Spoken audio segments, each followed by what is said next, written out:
Olá, profissionais do Sistema COFEA-CREA. Nós estamos aqui para o nosso CREA Debate Entrevista. E hoje nós falaremos sobre o Fundo Soberano, com a vereadora Tainá de Paula, da cidade do Rio de Janeiro. E para iniciar, peço ao presidente Luiz Antônio Cossenza que dê as boas-vindas à nossa vereadora. Agradecer sua presença, a importância que você tem hoje para esse CREA Debate, para esse assunto tão importante para o município e para o estado do Rio de Janeiro. Então, agradecer à vereadora a presença. Estamos aqui abertos para esse momento importante para todos os nossos profissionais. Gostaria que a senhora se apresentasse melhor para o nosso público. Primeiro, é uma honra estar aqui, Osíris, presidente, todo mundo que assiste, acompanha a agenda aqui do Sistema COFEA-CREA.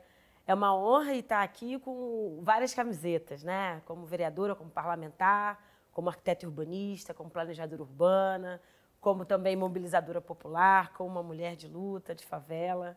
É uma honra, sem dúvida alguma, discutir com profissionais que constroem cidades e fazem, na verdade, o Rio de Janeiro circular, né? Os engenheiros sempre foram peça fundamental da construção do Rio, desde quando era capital, e hoje, sem dúvida alguma, é um setor, uma área que tem muito a contribuir nesse processo de retomada econômica, social e produtiva do Rio de Janeiro. Então, é uma honra estar aqui. Que bom. E para iniciar esse debate e essa entrevista, né, sobre o Fundo Soberano, é importante a gente até conhecer um pouco, né, do Fundo Soberano, porque em junho a ALERJ aprovou a emenda constitucional 86 de 2021, né, que instituiu o Fundo Soberano do Estado do Rio de Janeiro. Vereadora Tainá, o que vem a ser este fundo? É um dispositivo muito importante, justo no momento de retomada, de reaquecimento de todas as cadeias, não só do petróleo e gás aqui da cidade do Rio de Janeiro. Fundo Soberano, fazendo um resumo bem a grosso modo para a gente nivelar as informações aqui, é um dispositivo que cria um fundo estratégico a partir do excedente de lucros concedidos a partir dos nossos recursos minerais de petróleo e gás. O que a gente vai poder fazer com o Fundo Soberano? Não existe nenhum discricionário específico, nenhum carimbo específico sobre como gastar o Fundo Soberano. Mas, a partir disso, o Rio de Janeiro vai ter a liberdade de se autodeterminar do ponto de vista de investimento econômico, do ponto de vista de quais áreas serão prioritárias para receber esse investimento. É importante que arquitetos e urbanistas disputem o Fundo Soberano, dizendo que grandes investimentos em obras e infraestrutura são necessários não só pela geração de emprego e renda, mas, obviamente, pelo reaquecimento de áreas que até então estavam abandonadas. O Rio de Janeiro, nos últimos anos, fez aí um desinvestimento, por exemplo, nas grandes obras de rodagem logística. A gente tem aí a última grande obra sendo o Rodoanel, né? Grande arco que trata tanto logística quanto o aumento de estradas e rodovias aqui no estado do Rio de Janeiro. Isso a gente precisa investir não só na região metropolitana, mas áreas como Norte e Noroeste Fluminense, como é que a gente fala do escoamento do sal da área do entorno de Cabo Frio, como é que a gente fala de Resende, Barra Mansa, Piraí, enfim, municípios que têm, sim, média e grande produção em suas áreas, seja na área da roupa íntima, seja na área do hortifruti granjeiro, seja na área, inclusive, automobilística, no caso de Resende, no caso da Coca-Cola, né, da indústria de refrigerantes, mas, sem dúvida alguma, precisaremos que o Estado do Rio de Janeiro esteja cada vez mais presente no investimento e na construção de obras, principalmente as de grande escala. A gente nem falou aqui como é que a gente maltrata, na verdade, a nossa questão portuária, né? A gente teve um desinvestimento muito grande desde da mudança do polo de desenvolvimento, do debate do desenvolvimento do Brasil. Todo mundo sabe como os portos e o próprio escoamento de riquezas do Rio de Janeiro foi muito impactado a partir do governo Temer, né? O estado do Rio de Janeiro é muito retrato dessa crise, da falta de investimento público sobre a logística e sobre a nossa cadeia petroquímica, e o Fundo Soberano é determinante para a gente reaquecer, independente, inclusive, do investimento federal, esses setores que estão muito combalidos por esse desinvestimento ao longo dos anos. Então, o Fundo Soberano é, sim, um trunfo da nossa área, da nossa categoria, para catapultar e desenvolver o Estado do Rio de Janeiro aí nos próximos anos. Perfeito. Presidente, tem alguma pergunta? Tem. Primeiro, ela tocou num assunto aí, apesar de não ser aqui no município do Rio de Janeiro, essa área aí do setor naval, né, que no passado nós tínhamos uma lei de conteúdo local, que tudo tinha que ser feito aqui no país. O que a gente viu foi quase que acabaram com o nosso setor naval quando você acabou com a lei do conteúdo local. É só ir ali na Brasfel, em Angra, que tinha, sei lá, 30 mil trabalhadores, o que tem hoje, também não é no município do Rio de Janeiro, tem vários estaleiros ali, quase fechando ali em Niterói, né, o que é uma coisa absurda, né? Mas eu tinha uma pergunta, vereadora, o que esperar em relação à prospecção de trabalho e renda para os profissionais do sistema Confiacrea? E quais são as áreas prioritárias? A área prioritária já foi mais ou menos comentada aí, né, porque a área da área tecnológica aí envolve todo mundo, né, vereadora? Seja engenharia, arquitetura, os técnicos, os pedreiros, os eletricistas, né, que quando você tem uma grande obra gera trabalho para todos esses Claro. profissionais. Então, mais ou menos a questão de prioritária, né, claro que as grandes obras é que traz de volta ao mercado de trabalho todos esses profissionais. Então, é isso que eu gostaria de saber, esperar a prospecção em cima desse fundo, né, o que esperar para a área tecnológica desse país. Eu não sei se você poderia analisar um pouquinho esse tema. Lógico. Muito bom o seu ponto, presidente. E eu acho que a gente pode pontuar 3 eixos prioritários. O primeiro, não sei se todo mundo vai ter acordo, mas posso parecer corporativista, mas eu vou pontuar a construção civil.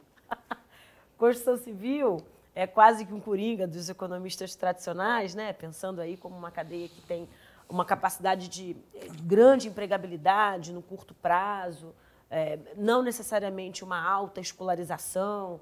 Nós temos aí vários engenheiros civis com uma expertise grande na última década. Nós formamos muitos engenheiros civis com experiência na área.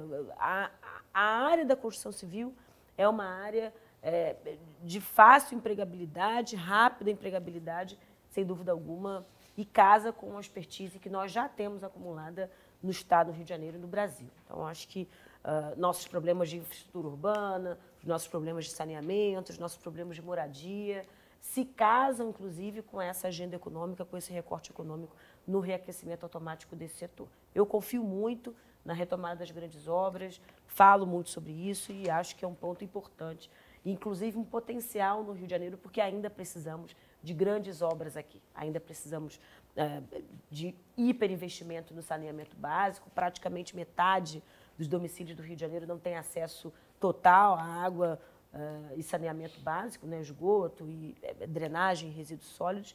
E, sem dúvida alguma, o déficit habitacional do Rio de Janeiro é um dos maiores do Brasil e não faz sentido que, em pleno século XXI, a gente ainda lide com esse dado tão alarmante. Então, o Rio precisa investir na construção civil, na infraestrutura, sem dúvida alguma.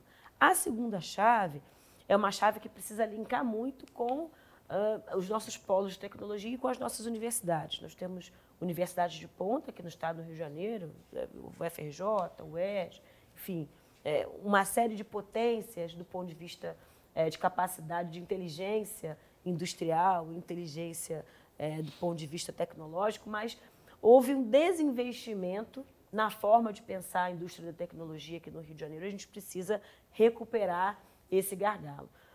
Tanto para atrair novas empresas com o recorte da tecnologia, como nos inserirmos no que a gente chama de indústria 4.0 na indústria 5.0. A gente fala muito da implementação de uma rede 5G no Brasil, mas o fato é que o simples chip de um celular ou de um tablet, a gente ainda está importando. Então, por que a gente não investe em indústrias de menor impacto, indústrias mais compactas? E as indústrias da alta tecnologia precisam ser atraídas para o Rio de Janeiro. Acho que a gente teve aí algumas experiências no porto, tentamos construir o porto digital, né, na região portuária, não fomos felizes, porque isso foi descasado também de uma lógica tributária, também de uma lógica fiscal, e são discussões que a LERJ, a Câmara de Vereadores, falando aqui de Rio de Janeiro, precisam se debruçar.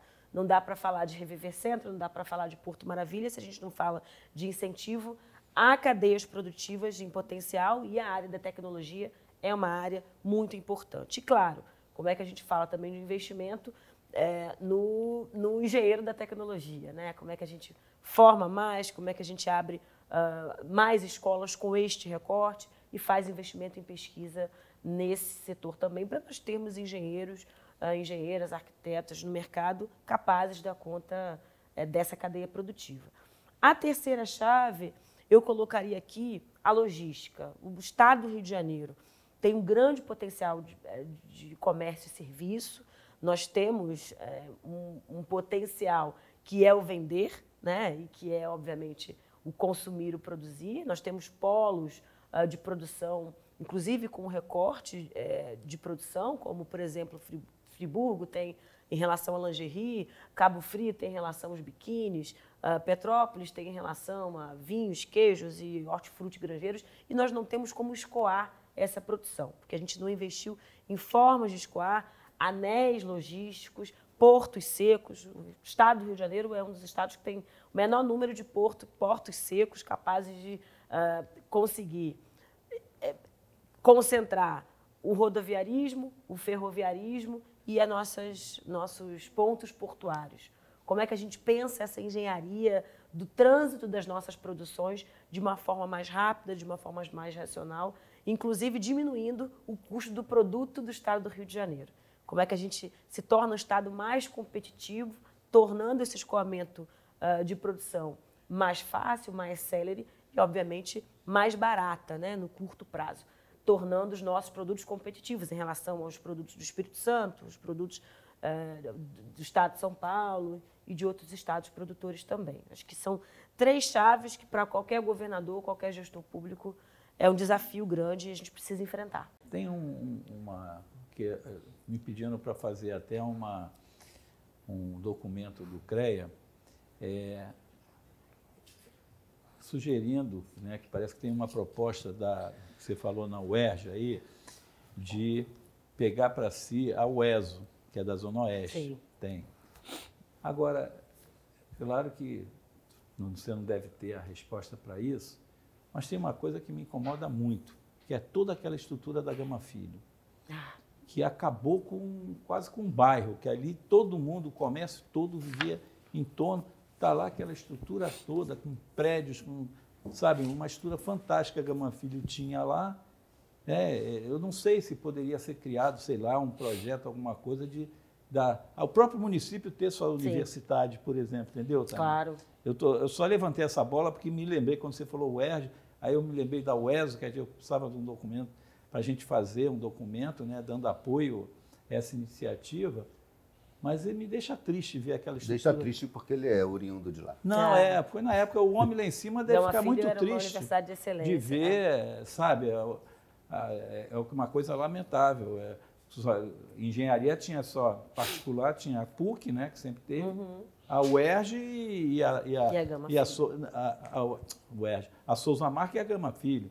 Sendo que a Souza Marques, a gente fez a matéria, eu acho que eu falei contigo da outra vez, quer dizer, a filha do Souza Marques, eu vim saber que o Souza Marques foi filho de escravos, né? E é aquela potência até hoje. Então, me deixa chateado ver a Gama Filho, que é toda aquela estrutura sendo lá deteriorada e, sabe, como aproveitar aquela estrutura toda, né? Não sei, isso aí não é para nem...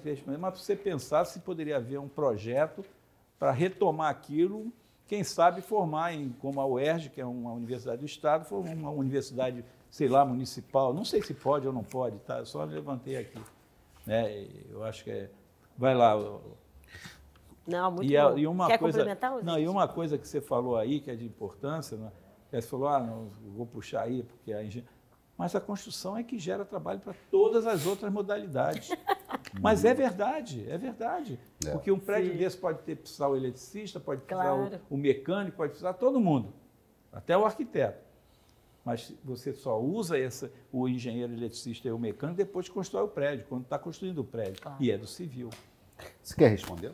Não, inclusive tem informes sobre Gama Filho. Para quem não sabe, eu sou presidente da Comissão de Assuntos Urbanos, lá da Câmara de Vereadores do Rio. E uma preocupação grande minha, até por ter trabalhado isso no mestrado, são os vazios urbanos do Rio de Janeiro. Nós temos vazios na Avenida Brasil, nós temos vazios no entorno de Jacarezinho, várias indústrias abandonadas, ocupadas, inclusive, em processo de favelização ou já favelizadas. E a Gama Filho é um dos maiores vazios urbanos, né? Um dos maiores lotes abandonados que a gente tem na cidade do Rio de Janeiro. E você pontuou muito bem. Existe um esvaziamento não só dos equipamentos que estão lá, mas também do próprio bairro, né?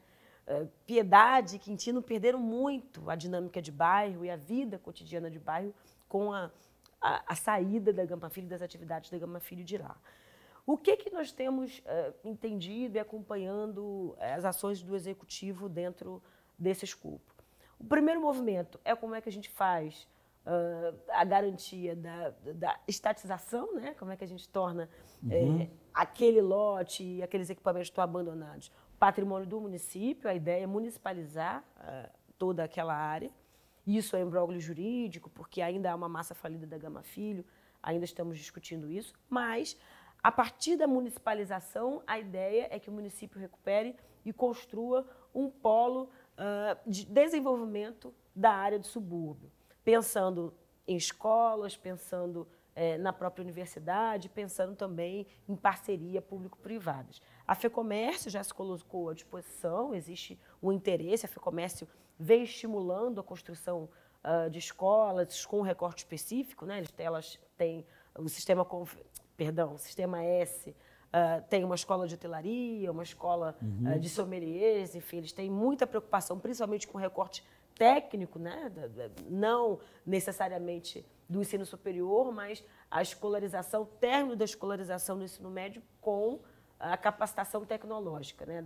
Dos técnicos capazes de dar conta do setor da hotelaria, do setor de restaurantes e serviços. Então, acho que é um caminho importante. Eu até me lembrei disso também, porque saiu no noticiário também que a questão da Nuno Lisboa, em Vaz Lobo, que foi tomado agora, que também estava lá, o prédio abandonado, e parece que, não sei se foi o município que pegou aquele prédio para fazer alguma coisa. Eu acho que é isso mesmo, está lá, daqui a pouco você... Se tornou Unicarioca. Unicarioca. Unicarioca. Tá lá. Nós temos a Moacir Sireder Bastos, que inclusive o teatro pegou fogo recentemente em Campo Grande, enfim, uma série de equipamentos das universidades, de algumas universidades privadas que estão necessitando de um apoio, suporte institucional público para conseguir ser retomado, né? Reposicionado para a cidade. Com certeza. Vereadora, essa lei, ela tem um projeto de lei complementar 4221 do deputado André Ceciliano, que é o presidente da Alerj. E no seu artigo 3º fica vedada a vinculação de recursos do fundo ou sua utilização para custeio de despesas correntes. Mas no artigo 4 fica criado o Conselho Gestor do Fundo Soberano, CGFS. Agora, tem uma pergunta a fazer à senhora. Como exercer o controle social se a sociedade está ausente nesse conselho? Primeiro, o Fundo Soberano, ele já indica para nós um avanço muito grande sobre como nós temos que dar conta do dinheiro carimbado para os projetos exemplares. Acho que a retirada do custeio banal, do custeio cotidiano, já é um avanço muito grande quando a gente fala de orçamento público, né, de recursos públicos para esse recorte. O outro ponto é que não é apenas nesse conselho que nós temos problemas de participação, né? O orçamento público, não só no Estado, mas nos entes federados, nos municípios, ainda é um grande desafio. Nós precisamos pensar, para além das cadeiras de representação, como é que a gente amplia e, de certa forma, radicaliza a forma de incidência da sociedade civil no orçamento público como um todo. Eu sou amplamente defensora, por exemplo, do orçamento participativo, não só os orçamentos dos projetos exemplares, como é o caso do Fundo Soberano, mas também do orçamento público de modo geral. E aí pensar de forma mais avançada, pensar como é que a gente poderia estimular conselhos de orçamento participativo por bairros, por regiões administrativas, a territorialização dos orçamentos, porque existem dois caminhos. Um, que é a grande pedagogia que existe, de você dizer que o custo e as ações têm um valor e que é sempre um exercício de escolha, né? Investir em educação, investir em saúde, não necessariamente é uma escolha que contempla todos os setores da economia corrente. A gente deixa de desinvestir para investir em saúde e educação, e isso é um debate muito sensível ainda na população. A população, de modo geral, quer muitas obras, mas fica muito ausente de um debate que olha, estamos num período de crise, precisamos fazer os cortes e estamos priorizando tais e tais áreas. No Fundo Soberano, eu gostaria muito que nós participássemos de uma forma, inclusive, mais ampla. Como é que a gente faz o debate a partir de conferências? Como é que a gente faz esse debate a partir dos segmentos, dos setores? Nada impede que a gente pense, né, e formule, como sociedade civil, emendas e projetos que elaborem melhor a forma de transparência e o próprio gasto do Fundo Soberano. Mas, sem dúvida alguma, a existência dele abre um fôlego e um respiro para a gente conseguir retirar o Estado do Rio da crise. Muito bem. No artigo 11, está percentual sobre a receita proveniente de royalties e participação especial de petróleo e gás natural. A senhora, no início da sua fala, a senhora falou sobre desinvestimento. E aí é algo que nós precisamos perguntar novamente. Tivemos um processo de desinvestimento e desmonte da Petrobras. A perspectiva de arrecadação qual é? A primeira formulação do Fundo Soberano só em 2022 já está em 1,5 bi. Se nós pensarmos em 1,5 bi apenas no primeiro ano de Fundo Soberano, entendendo que nem foi nosso ano de melhor performance, né? Tendo em vista a crise econômica, tendo em vista a alta do dólar, obviamente a crise sanitária do Covid-19, enfim. Não será o melhor ano de performance do Fundo Soberano e, obviamente, do barril de petróleo aqui no estado do Rio de Janeiro. Mas é muito importante que a gente pense o 2022 como um grande balão de ensaio para o que virá. Como iremos gastar esse 1,5 bilhão, como nós nos preparamos melhor para os outros anos e, claro, como é que a gente discute o desinvestimento da Petrobras. Você pontua muito bem, Osíris. Nós, aqui no estado do Rio de Janeiro, estamos quase que fazendo uma ilha de sobrevivência do debate do petróleo e gás, ao passo que o governo federal vem de forma orquestrada desinvestindo e operando o desmonte da Petrobras e das suas subsidiárias, né? Falando Petrobras como um grande guarda-chuva, mas é importante também falar que as subsidiárias da Petrobras sempre tiveram muito impacto, muito peso aqui no estado do Rio de Janeiro. Para além das indústrias e das empresas periféricas, né? Se a gente for parar para pensar das indústrias que manufaturam, subsidiam, distribuem, fazem refino, existe uma constelação da cadeia da indústria petroquímica que o Rio de Janeiro sempre bebeu, sempre fez muito parte desse processo, desse ecossistema do petróleo e gás, e a partir do desinvestimento, elas migraram para outros países. Nós perdemos bilhões e bilhões de recursos por conta dessa migração dessas empresas para outros estados e até para outros países. Resumidamente, o que o Bolsonaro, né, o presidente, faz nesses anos, nesses quase 4 anos de gestão, né? Pensando que 2022 é um ano dramático eleitoral, recortado, com teto de gastos, enfim. É um ano que vai até apenas julho, se a gente for parar para pensar. Ele faz uma redistribuição da cadeia de petróleo, não só para a América Latina, mas ele amplia, inclusive, para outros países que estão fora da América Latina, empresas, inclusive, europeias e estadunidenses se instalam no Brasil, tomando o papel de empresas nacionais, e ele mexe com o custo de implementação dessas empresas. A gente sempre teve uma cadeia protetiva, inclusive fiscal, muito pulsante para proteger justamente a Petrobras e as subsidiárias. O preço do barril da Petrobras sempre foi muito competitivo em relação ao preço do barril da Shell, por exemplo. Hoje, o barril da Shell é muito mais barato do que um barril que sai de uma refinaria nossa aqui do estado do Rio de Janeiro. Isso é um problema gritante, um problema seríssimo. Acho que todo mundo sabe, não precisa ser engenheiro para saber, que o preço da gasolina da ponta, né, a matéria já manufaturada e refinada, está num valor altíssimo, muito porque esta constelação de empresas e essa cadeia de proteção fiscal deste produto, que é a gasolina, se perdeu ao longo dos últimos anos. Objetivamente, o que a gente vai ter daqui para frente?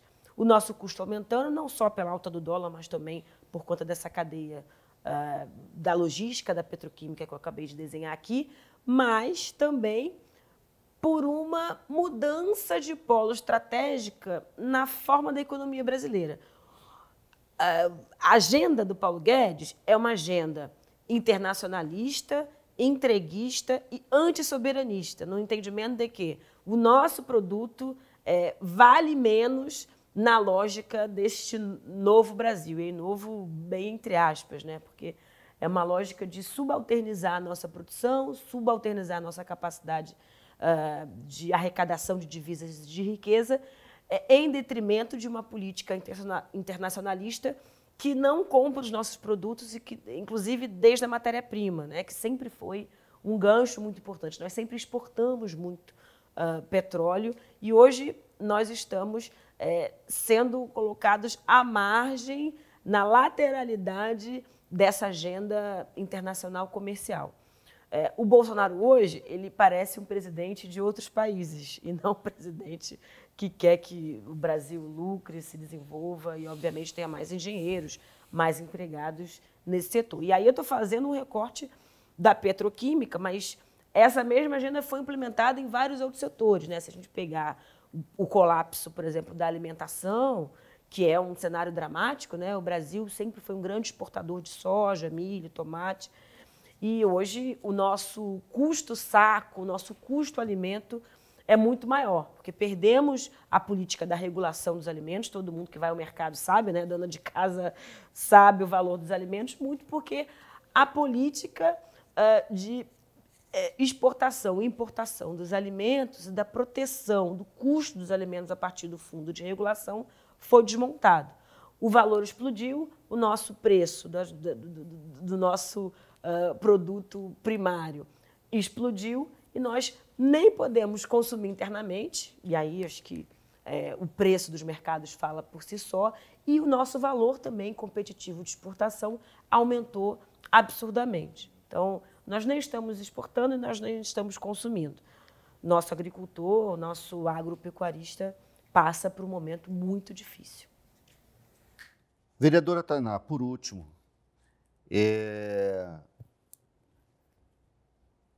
há uma observação na justificativa desse PL, feito pelo deputado André Siciliano, sobre a preocupação, né, com o recurso natural que é finito, né? É um fundo, então, que tem tempo para, né, se encerrar.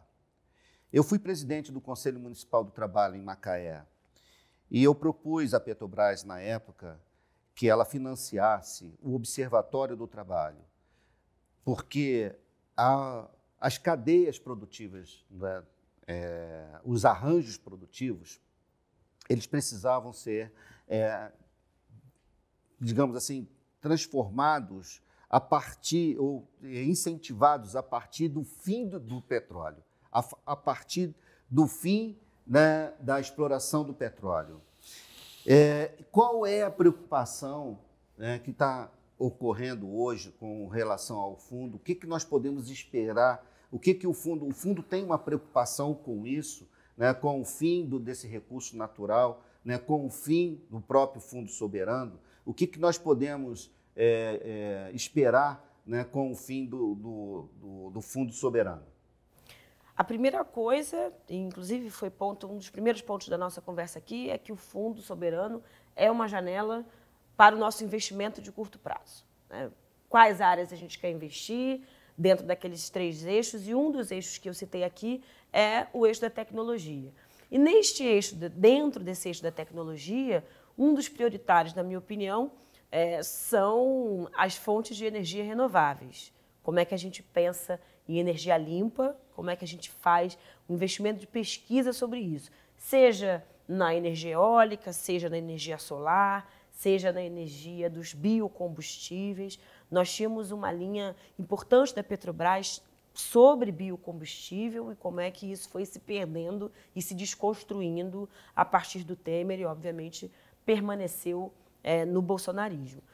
A minha tese é que a gente recrie, reestimule essa agenda de investimento nas energias limpas e renováveis no estado do Rio de Janeiro, a partir do estado do Rio de Janeiro. Nós temos capacidade técnica e produtiva para isso, nos faltava recurso. Agora, com o Fundo Soberano, eu espero muito que a gente consiga pensar em fazendas eólicas, como é que a gente pensa em painéis solares públicos, como é que a gente pensa em uma cadeia de transporte, seja ela rodoviária, seja ela ferroviária ou metroviária, a partir da energia solar, não a partir apenas de energia elétrica convencional ou apenas a partir dos combustíveis fósseis, né? Eu acho que o combustível fóssil é uma energia finita, é uma fonte de energia finita e passou da hora do Brasil, do estado do Rio de Janeiro, se adequar às novas cadeias produtivas limpas e renováveis.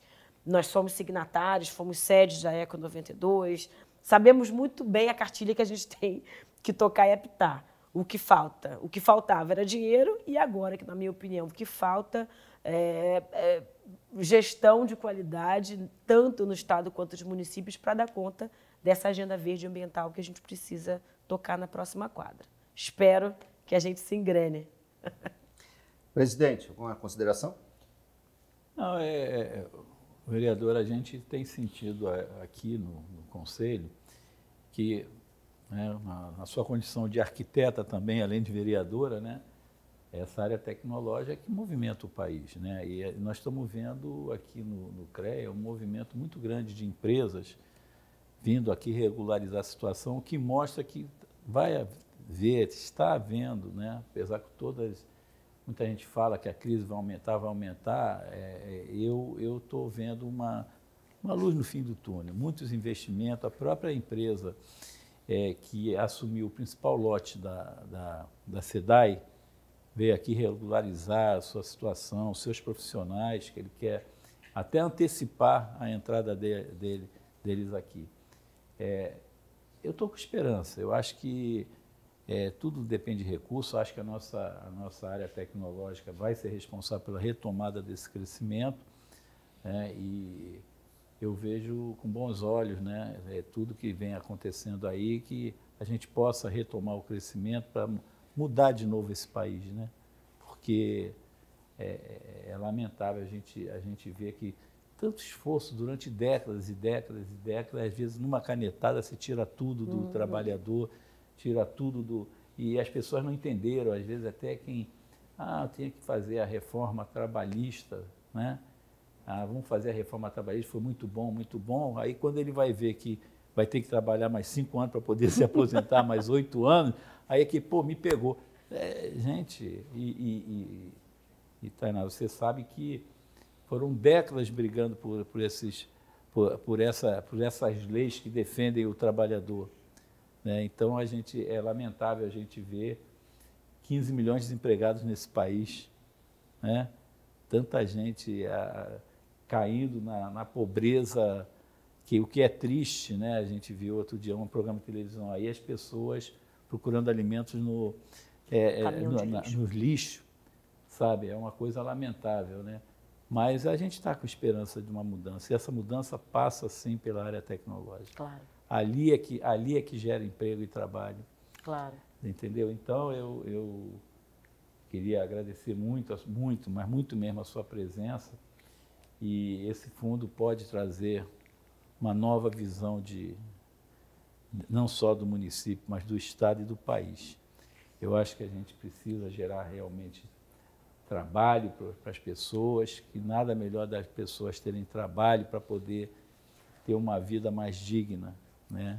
Então, agradecer, Tainá, a sua presença mais uma vez aqui no Conselho, e a gente está aqui à sua disposição para o que precisar, para a gente poder caminhar junto para um novo país, não só um novo município.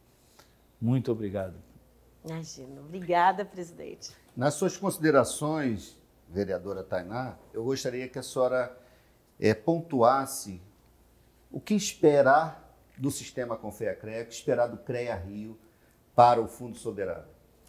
Fiscalização, muito acompanhamento, inclusive para saber da participação dos engenheiros, né, a contratação dos engenheiros por essas novas empresas, inclusive a partir dos próprios contratos do Estado do Rio de Janeiro. É muito importante essa fiscalização e a construção da agenda. Acho que existe uma função pedagógica dos conselhos, que é, claro, de sensibilizar estados, municípios, no debate dos processos licitatórios, na construção dos arranjos de novos consórcios públicos, nas parcerias público-privadas que ensinam cada vez mais os engenheiros e os arquitetos nesse debate, mas, sem dúvida alguma, o apontar de caminhos e a construção de uma agenda de tecnologia e de desenvolvimento. E eu avalio muito que isso vai ser peça-chave para a próxima gestão de governador e para a próxima gestão do próximo presidenciável, né? Ou da próxima presidenciável. Vocês sabem que eu tenho um presidente de coração, mas é muito importante que as entidades da sociedade civil, as autarquias do nosso país, estejam muito emanadas da construção de futuro e nesse recorte: desenvolvimento, soberania, geração de emprego e renda e um processo de retomada e reaquecimento da economia a partir da tecnologia e da geração de riqueza. Eu acho que são pontos inegociáveis para nós que construímos o debate da tecnologia e da ciência no Brasil, né?